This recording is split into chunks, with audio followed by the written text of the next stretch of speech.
Yo, I've had my white toner printer for a few months now, so let me give you a real life update. What's happening, everybody? Your boy Big Brandoh, and today we're gonna be talking all about my iColor 650 white toner printer. More importantly, my hands-on experience of owning it and operating it for a few months now, what I've learned, what I like, what I dislike, and what's helped me throughout this process. Now, as most of you know, I got me a Uninet iColor 650. It's the one that prints the bigger sheets, 11 by 17. I think there's a bypass tray where you could load up some bigger media. I've only put 11 by 17 through this thing, and it's worked flawlessly for myself. Now, I did try out two different papers, the standard paper and the select paper. The one I prefer the most is the select paper.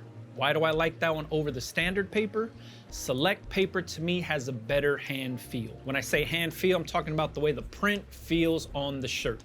I imagine it's because it lays down a lot less ink, so it feels thinner on the shirt, especially when you're doing halftones and distressed designs. It really adds into that vintage look, and me personally, I like the way that looks. Now, standard paper, perfect for very opaque prints. When I say opaque prints, I'm talking about white being solid white on the t-shirt. You're not gonna see the t-shirt coming through the print. Very opaque prints. It might be because it's laying down a lot more ink, but I will say the standard paper is a little bit easier to learn how to use. The select paper took me a little while to get the hang of it, but that was all user error. That was just my own mistakes that I was making. I was having a hard time marrying the A and B page. My settings were all off. I didn't really understand the process, but once I got it down, then it became very easy to do. But there was a learning curve for myself. So if you're getting a printer, be prepared to waste some sheets. Which brings me to the A and B page process. I thought I was gonna hate it, meaning that was the biggest part for me, that I was gonna be like, oh man, this is gonna be very time consuming, cut into my process time. I need to figure out a workflow for it, which was not the case whatsoever. My workflow is just like this: print it out,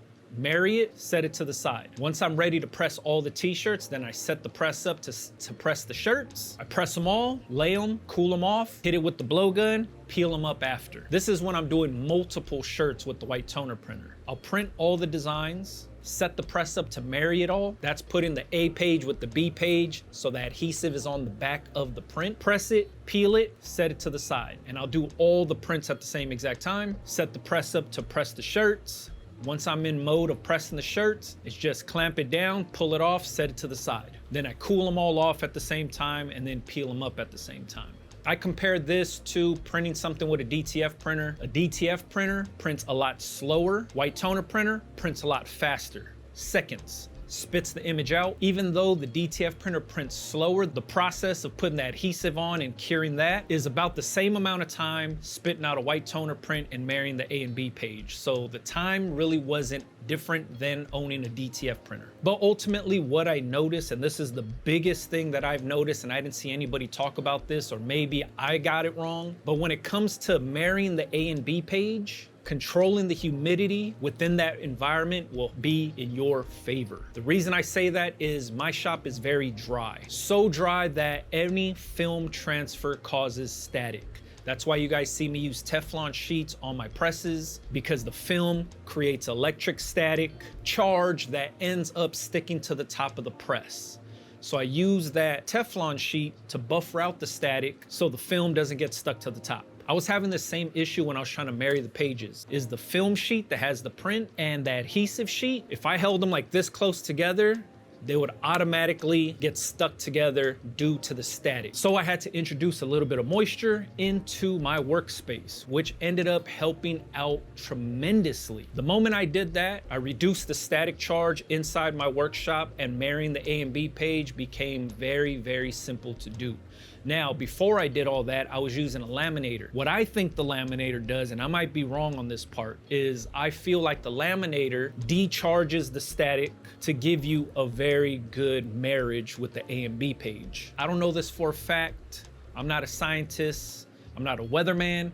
I don't know how all that works, but I feel that's what the laminator was doing to help the marriage of the A and B page. So I would print out the white toner transfer, I would take that adhesive page, static would bring them together, I'd send it through the laminator first, and then I put it on the heat press to marry. Since then, I have eliminated the laminator. I no longer have to use the laminator because now I have the humidifier helping out the workspace, so I no longer need the laminator, which eliminated that step in the process for myself, making me a little bit more efficient. So if you're having issues with the A and B page and you notice when you're bringing up the film to the adhesive page, it kind of clings together on its own, and you might think, oh, that's kind of cool, it's syncing up. But if there is still that static charge in between there, you might not get a good marriage when it comes to adhesive to the print. I don't know if this is the truth, but this is what I've noticed, and I haven't seen anybody talk about it, so it makes me think either nobody's noticed this thing or I might have had it all wrong, and that's not the case. But for myself, that's what I feel it is. Once I introduce the humidifier to my workspace, marrying the two pages has been a breeze. But if you didn't want to get a humidifier, or if you don't know if that's what's causing it, try using a laminator. I got a cheap one off of Amazon. I think it was like $20, $25, maybe $30, but I think it was like 25 or so.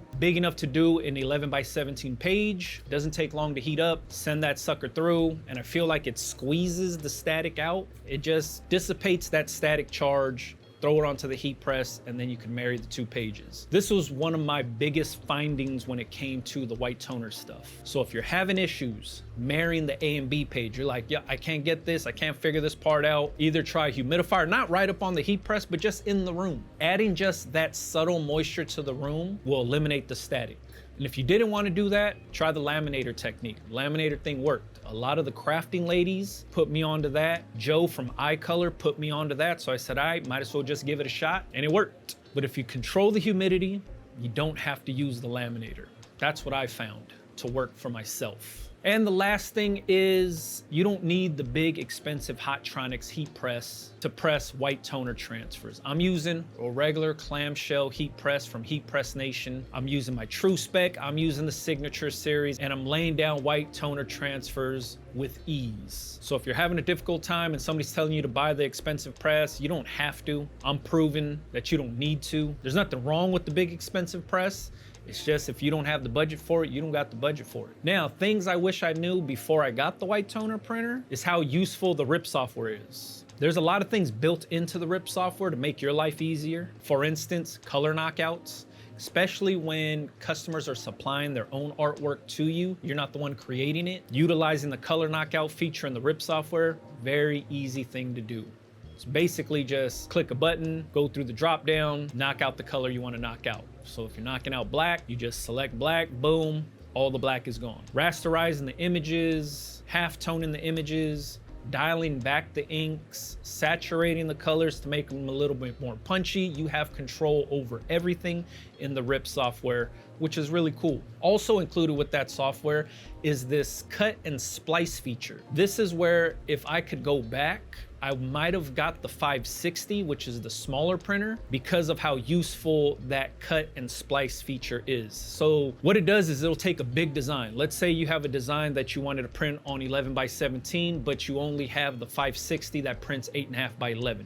You would have to split that design into two different sheets. What that plugin for the software does is it makes a clean cut to match up two prints and make it look as seamless as possible when it's pressed onto the t-shirt. I've tried this by doing a really big back print with two 11x17s, and you couldn't even tell where the design was cut in half at all. It's a very useful tool. I wish I knew this a little bit earlier, because I might have considered the 560, because I could still do big prints, because I don't do a ton of big prints with the 650. I do a few, but those few could have been accomplished with two 8.5x11s. So I do appreciate the RIP software and the features and plugins that come with the RIP software. Like I said, color knockouts, rasterizing the image, half toning, and being able to cut a design in half so you could print it on 2 separate pages and then basically put them together where you do not see where the cut was made. Very cool feature. Now, originally I got this because I wanted to do temporary tattoos. I have not tried it out with temporary tattoos as of yet. That is on my list of things to do, but we have been doing a bunch of custom t-shirts with it. And that's kind of been the fun part of using this printer, is being able to take in customer artwork, whether it was AI created, whether it was made in GIMP or Affinity, throw it in the RIP software, print it out, slam it on a t-shirt. That's been the biggest blessing. I don't have to retouch the artwork. The RIP software takes care of a lot of that for me, so I don't have to go into Photoshop and play with it or do anything. I could just load it straight into the computer, throw it in the RIP software, do what I need to do, mainly knock out colors, half tone it, and it's printed out in seconds. Now, one of the biggest things that helped me figure this machine out was going through the whole Uninet iColor masterclass when it comes to the white toner printer. What they did with that masterclass is basically created a user-friendly, dummy-friendly video series to learn everything about the printer. The ins and outs, how to troubleshoot, how to run it, what works for them. Some of the things that might pop up on your end that you might have a difficult time with, they cover it in the masterclass. So if you're thinking about getting a white toner printer, I highly encourage checking out the masterclass. That basically broke down everything in plain English for myself. I can't read stuff and learn it, but I can watch somebody demonstrate it and I can learn from that. So that's basically what those videos do, is kind of walks you through the process and you're getting a chance to see somebody do it. It's well created, it's an easy watch, and it's basically cutting out all of the fluff that you would find on YouTube into just like a straight meat and potatoes information powerhouse when it comes to the white toner printer. I reference that thing a lot. It's broken down in chapters, so you could kind of just like figure out what your issue is, go straight to it, watch the videos, and then understand what's going on. So I really appreciate that when it comes to the white toner printer, is having a bank of information to help you get up and running. That's what I'm really big on, is just we have access to all this equipment and all of these cool tools to help us with our business. But owning all the equipment and all the tools does nothing for us if we don't know how to use them. So I really like it when companies help you get started. They're not just out to get your money, but they're really there to help you get up and running so you can start making money with the machine. So that was my few month update of owning the iColor 650 white toner printer. If you want to see me using this baby in action, it's on my Instagram, Big Brandoh TV. That's where you can see the halftone shirts I've been doing, the vintage shirts I've been doing. All that stuff is on there, showing how I've been using this thing to make some money. And if you wanted to check one out for yourself, information is in the description box. Oh, and the last thing that I will say about the whole process is I've been using the iColor top seal sheet, the A3 size top seal sheet. This is basically like a finishing sheet. So you press the transfer on, you wait for it to cool down, you peel it up, and then you have the print on the shirt. Then you put it back in the heat press with this top seal sheet for maybe 10 seconds or so. Press it down, clamp it down for 10 seconds, pull it up, and whatever is in that sheet basically smashes the ink into the t-shirt to where you can see the fibers of the shirt and the weave of the cotton within the print. That's how smashed down it's going into the shirt, where it creates this really crazy hand feel where it feels almost in the shirt. A lot of the customers that's been coming by, I've been letting them feel different prints and seeing if they could guess what type of print it is. And a lot of them can't figure it out. But then once I tell them what's what, that's usually when they say, yo, can you print that for me with the white toner printer? Or how can I get that feel on my shirts? Which is cool. I've also tried that top seal sheet on DTF transfers. Works really, really good. I tried it on some Supacolor wearable transfers, but I don't think whatever's in that top seal sheet works well with whatever ink Supacolor uses for the wearable transfers. So you don't get that same look and feel using the top seal sheet on a Supacolor wearable transfer, but it does work on the Supa DTF transfers and some of the other DTF transfers that I've used it on. That top seal sheet works for all of that. and I want to say that sheet will last up to 500 t-shirts, so you get your money's worth. I mean, we've been using it with the white toner stuff, and we've been banging through these vintage sports shirts like crazy. We also been doing a ton of birthday shirts, and when the World Cup was on, we're doing a bunch of World Cup shirts, and that top seal sheet still works. We've put a lot of t-shirts through that top seal sheet, and it still works. I don't know what's in it. I don't know the science behind it. I don't know the magic behind it, but whatever's in there really helps smash the print into the t-shirt. So if you wanted to, I have a link for that thing too in the description box if you wanted to check that out for yourself. I know it works with white toner transfers, and I know it works with DTF transfers.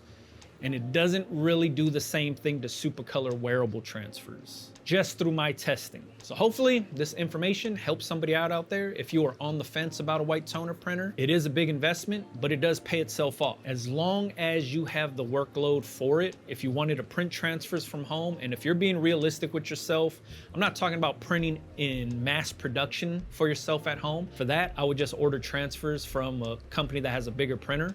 But if you wanted to do one-offs, custom t-shirts, small run things, white toner printer is basically your best friend at that point, especially for the people that own Etsy shops that do custom t-shirts. I'm on the fence of thinking about starting an Etsy shop just to use this white toner printer for online orders, because everything I use the white toner printer for now is just for people walking into my store asking for custom t-shirts. So everything is basically word of mouth. I'm not promoting it online. I'm not promoting it on social media, but all the work I'm getting in is strictly by walk-ins into my store. So I kind of want to see what it would be like to run an Etsy store and then take in online orders and see how much business we could pull in. Since we have this machine and we know how to use it, it would be an easy thing to kill some custom jobs on Etsy and clean up. All right, if you have any questions about anything about the printer, anything about the top seal sheet, please let me know in the comments. If you own this printer, or you're thinking about getting a printer, or if you had issues with your printer, let me try to help you out. And if you wanted to see the printer in action, check me out on Instagram, Big Brandoh TV. You don't gotta follow me if you don't want to. All right, catch you guys on the next one, man. Yeah.